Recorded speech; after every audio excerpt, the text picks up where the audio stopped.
Okay guys, welcome to the very first episode of Knife Thursdays. I've gotten a lot of good feedback when I announced that I was going to do this, so I'm really happy to do this first episode for you guys. And I got a bunch of requests when I asked, what do you guys want to see for the first episode? I had some answers, but I got a bunch of answers for blade steel. And I thought, oh great, you know, for the first episode of Knife Thursday, I'll jump into a very controversial topic. And the reason it's controversial is because usually people, whatever like blade steel they have on them, that they have right now in their favorite knife, to them that's the best steel. And if you paid more, then you're an idiot for paying more. And if you paid less, then it's a total piece of crap. So that, to me, that just kind of seems how people do stuff in general, not just with knives. But let me try to break it down for you, and I'm going to try to go through this quickly and still give you guys good information for buying your next blade, or if you're just getting into knives, maybe give you a little knowledge to make your next purchase. Maybe you can have a better purchase. First off, let me say there is no best steel for anything. There are steels that are better at certain things and have different characteristics, so when you're buying a knife and you're looking at the blade steel, you really need to decide what it's going to be for. If you're just getting a knife to absolutely abuse, you're probably going to want something that's a softer steel if you're using it as a screwdriver and all this stuff, because I mean, if you're going to abuse a blade and not cut stuff with it and you're just going to romp on it, just buy a cheap knife and have at it. Or buy something with a lifetime warranty like a Benchmade, still beat the snot out of it, get better performance, and then when it finally does break, you know, send it in and they replace it for free.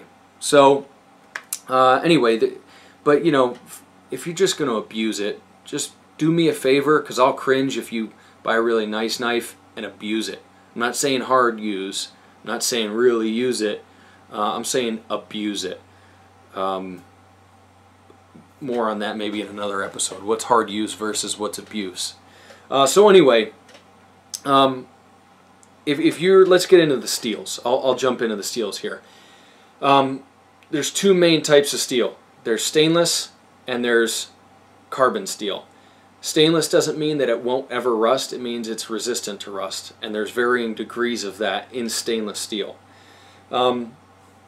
Today I'm going to break down the knives between carbon and stainless, and I'm also going to break it down for use, whether it's everyday carry like your pocket knife that you're doing general tasks with, or whether it's a purpose-built knife for, say, the outdoors, say like a bushcraft type knife or an outdoor knife, hunting knife, what you would want in those two things. And I'll lump survival knife, even though I think it's a dumb term, into the outdoor use, like bushcraft type. So, everyday carry, the vast majority of knives you're going to buy are going to be in a stainless steel. It's because it's low maintenance, and the stainlesses they have now are much better than they used to be, so they hold an edge really well. If you have a high carbon blade for your everyday carry, you are going to have to maintain it. Case in point, this is my Benchmade Contigo.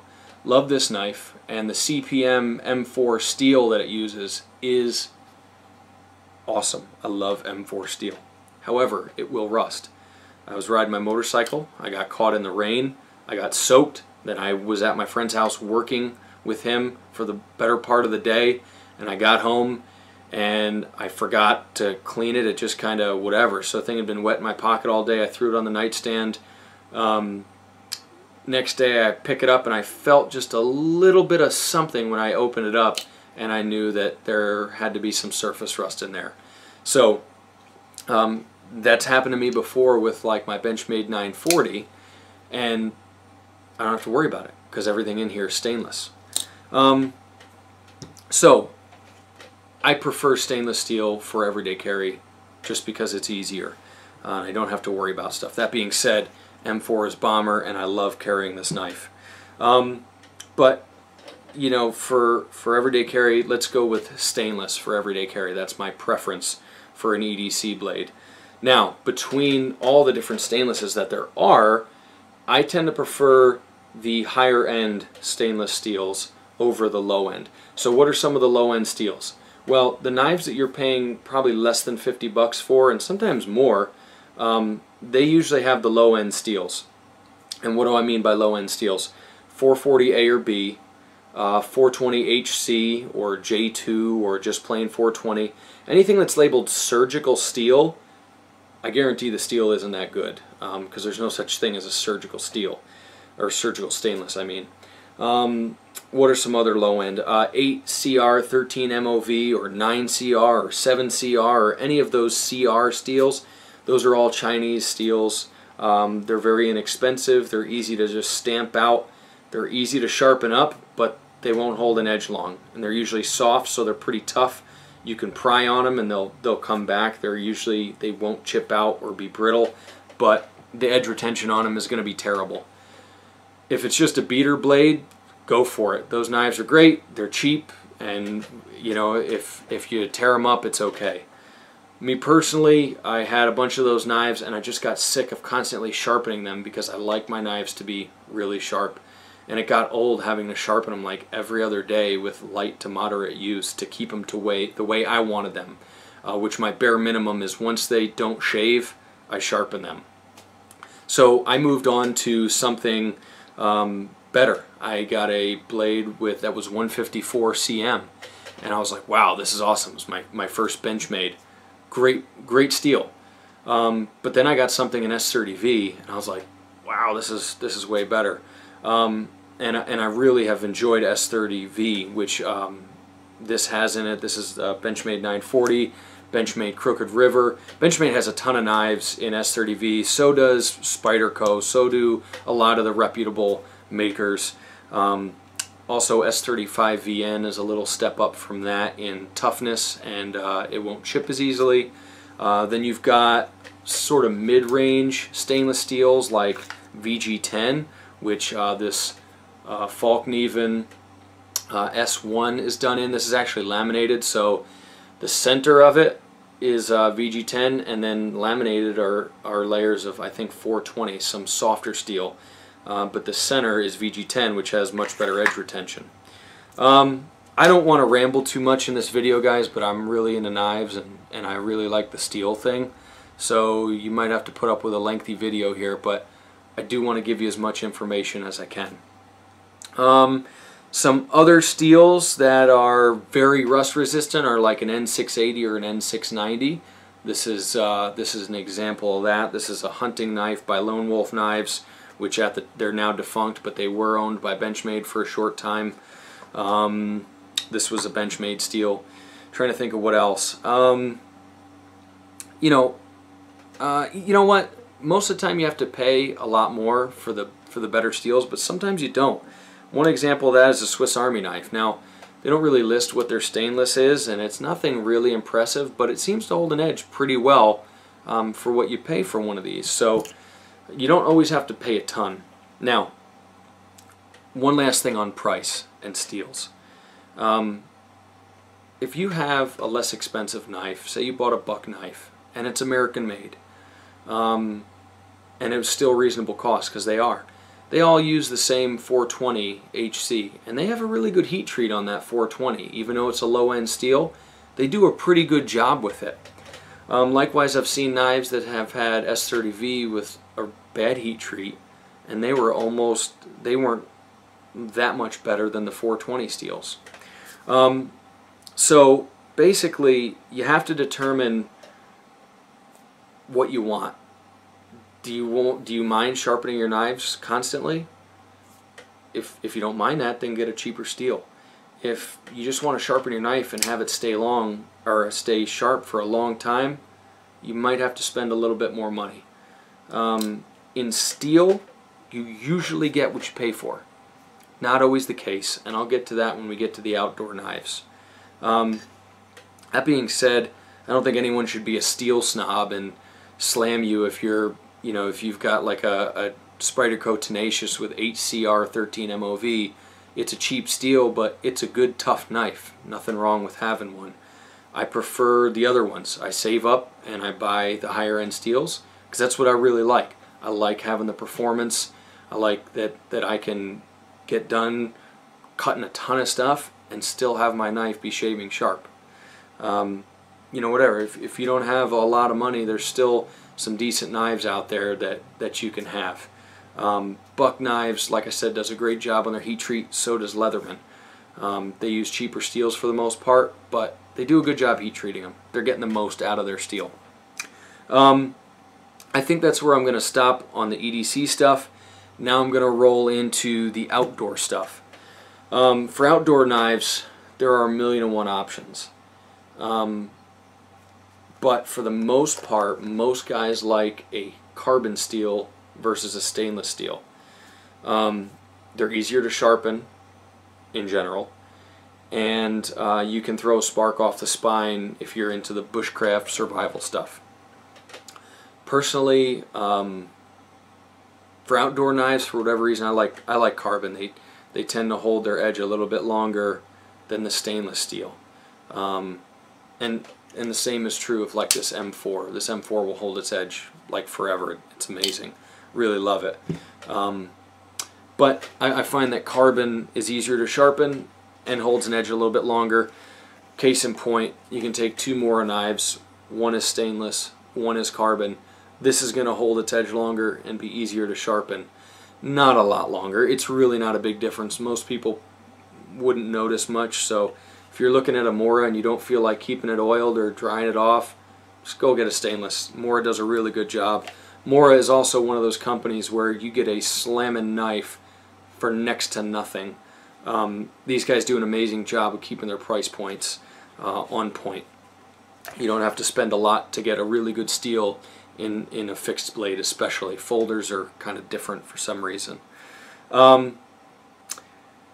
So if you're going carbon and you're not looking at a Mora, you're looking at something else, kind of the baseline is 1095. That is a great all-around steel for outdoor, bushcraft, that type of stuff. It will rust pretty readily. Easy to sharpen, takes a good edge, holds it decently. There are better steels for edge retention, such as, this is an 01 tool steel. This is a little custom knife from a guy in Texas who now is out of business. But this is a good little blade in 01 tool steel, and I really like 01. Definitely holds an edge better than 1095. A little more effort to sharpen, but still no problem. I believe this is 1095. This is a good example of it. This is my Ahti Vara. This is made in Finland. This is Puukko style. Another really good blade. Probably the sharpest knife out of the box I've ever had. And they're all pretty much made by one guy over there. This was a wonderful gift from a good friend of mine, Peter. So, Peter, if you're watching, Peter in Finland, you're the man. I appreciate you, bro. Another knife that I got as a gift, this is a Rock Knives. This is in 1080. So in 1080, 1095, 1070, 1050, when you read all those, it's basically how much carbon is in it. And the second number, the second set of numbers is the carbon. So the higher the number, like 1095, has higher carbon than 1080 or 1050, which you find in some machetes and stuff. It's a little softer. But basically, I don't want to kill this point. I don't want to make this a super long video, but I don't want to leave stuff out and have someone go in the comments and troll me for forgetting some steel. There are a ton of really good steels out there. There's no way I could own them all or tell you about them all in this short video. I'm already up to like about 14 minutes here. Try not to bore you guys to death. But basically, you have to decide what you want your knife for, what you want out of your knife. I'll give you some of my favorites right now. My favorite EDC steel is going to have to be S30V or S35VN. I think they're a great balance of price, edge retention, toughness. They do really well for me. Some people don't like them. I really do like it. For a bushcraft blade, my favorite steel for a bushcraft knife, it's kind of a tie between like 01 and this, I think it's 12C27 Sandvik steel that Mora produces. They're just really good. They're just really good knives. If you guys are curious about some of these knives, I will post some links in the description below so you can check them out. as far as, you know, I know whatever steel I name, there's going to be someone saying, well, I've got this steel and it's great. And I'm not saying that it's not. What I'm saying is that for me, there's some that outperform the others. And 1095 is really nice. I like it, but I like 01 better. I like the stainless from Mora, but I like their carbon better, the Sandvik steel. I like 1080, but I like 1095 better for the edge retention. I really love a knife that holds an edge for a long time. I enjoy sharpening knives. I have a knife sharpening business. But I don't like when I get halfway through a task on a camping trip and my knife is, you know, barely cutting butter. And I went through way too many years of that. So I want a steel that's going to hold up. Now, edge retention also has to do with edge geometry and all that stuff, but maybe that's another episode. So, to sum up, decide what you want to do with your knife. Everyday carry, it's most likely going to be a stainless anyway.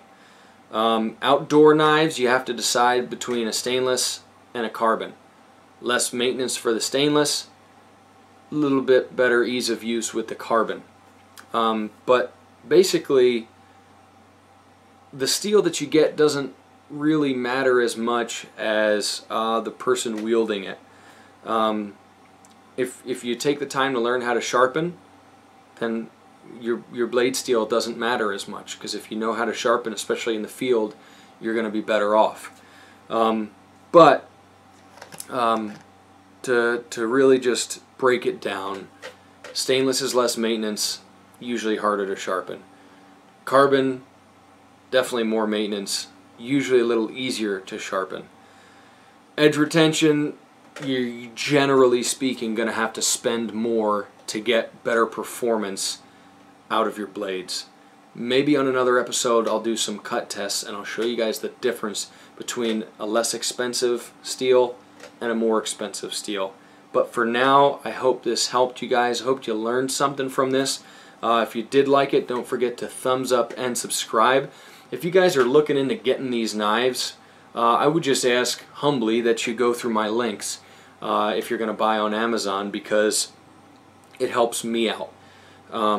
It doesn't cost you any more. It's the same price that it normally would be, but if you buy stuff through my links, I get a very small portion of the profit that Amazon makes, so helps me out.